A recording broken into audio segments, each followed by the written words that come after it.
What is the difference between permutations and combination? तो चलिए शुरू करते हैं। अच्छा अच्छा रिपीटेशंस अलाउड ना, रिपीटेशंस নিয়ে কথা বলো তুমি। अरे कहना क्या चाहते हो? That's the thing. এতক্ষণ পরে অরিত্র ঠিক বললো। वाह, পারমুটেশনস এ অ্যারেঞ্জমেন্টের দরকার আছে, কম্বিনেশনস এ অ্যারেঞ্জমেন্টের দরকার নেই। তোমরা ড্রেসের কম্বিনেশন দেখি তো, পারমুটেশন কম্বিনেশন করছে, ড্রেসের কম্বিনেশন দেখো, ওপরে সিপিএম নিচে তৃণমূল, ঠিক আছে? মানে যেটা জিতবে সেটা সেটা করে দেবে, বাকিটা খুলে দেবে। যদি ও তৃণমূল যেটা, তার তৃণমূলটা পরে থাকবে ও প্যান্টটা, তাহলে গেঞ্জি খুলে দেবে।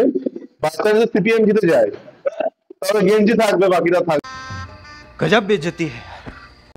দেখ, পারমুটেশনস আর কম্বিনেশনস এর ডিফারেন্সটা কি বা কেন করবো এটা, এটা এদের সিম্পল মিনিং এর মধ্যে লুকিয়ে আছে। পারমুটেশনস এর মানে কি বলেছিলাম, যে taking some objects out of a whole is called permutations. But যেখানে আমাদের অ্যারেঞ্জমেন্টটা ম্যাটার করছে, সাপোজ এখানে আমার কাছে তিনটে অবজেক্ট আছে, আমার কাছে এক্সাম্পল তিনটে পেন দিয়ে দে আমাকে, একটা তিনটে পেন, আরো পেন দে, আর একটা দে। এখানে নেই পেন, তোর বক্সে ছিল না। তাহলে তিনটে পেন আছে, ঠিক আছে? তিনটে পেনের মধ্যে আমি বললাম যে চুজ এনি টু পেন। ধর এই দুই, আমি বললাম ফার্স্টে 1 by 1 ইউ উইল চুজ। তুই ফার্স্ট এটা চুজ করতে পারিস, সেকেন্ড এটা চুজ করতে পারিস। এবার এর উল্টোটা তো পসিবল, ফার্স্টে এটা তুই চুজ করলি আর সেকেন্ড এটা চুজ করলি। তার মানে কি, এখানে আমি কি বললাম, যে যদি দুটো অবজেক্ট তুই চুজ করিস তাহলে কোনটা ফার্স্টে চুজ করছিস সেটা আর কোনটা সেকেন্ডে চুজ করছিস সেটা ম্যাটার করছে। তার মানে কি, এটা অ্যারেঞ্জমেন্টের মধ্যে পড়ছে। তাহলে তুই ধর এখানে যেভাবে বসছিস সবাই, এই অর্ডারটা তো চেঞ্জ হতে পারে। তুই এখানে বসলি বা তুই ওখানে বসলো, অরিত্র ধর ওখানে বসলো, সপ্তক ফার্স্টে বসলো, তো এইভাবে তো first place second place change হতে পারে। তার মানে এটা কি অ্যারেঞ্জমেন্টের মধ্যে পড়ছে, যে কে আগে বসবে কে পরে বসবে, কাকে আগে নেওয়া হবে কাকে পরে নেওয়া হবে। তো এইভাবে যখন অ্যারেঞ্জমেন্টটা ম্যাটার করে তখন আমরা বলি ওটাকে পারমুটেশনস। আর কম্বিনেশন মানে কি, সেম এক্সাম্পল, তিনটে পেন রয়েছে, আমি বললাম take any two pen. Take any two pen মানে যে কোনো দুটো পেন নিয়ে নেয়। এই দুটোর মধ্যে কে আগে নিবি কাকে পরে নিবি সেই কাউন্টিংটা ম্যাটার করবে না, মানে নাম্বার অফ অ্যারেঞ্জমেন্টটা ম্যাটার করবে না, সেখানে বলা হয় কম্বিনেশন। তাহলে এখানে যদি আমি বলি যে পারমুটেশনস আর কম্বিনেশনস এর মধ্যে কে বড়, তাহলে কোনটা লিখবি, কোনটা বলা হয়, পারমুটেশনস বড় না কম্বিনেশনস বড়? আমি বলে দিচ্ছি, এই ডেফিনেশনটা আমি বলে দিচ্ছি আজকে।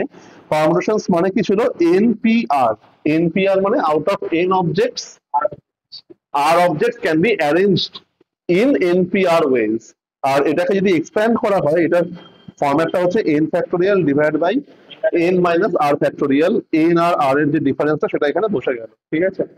কম্বিনেশন মানে কি, out of N objects taking r objects.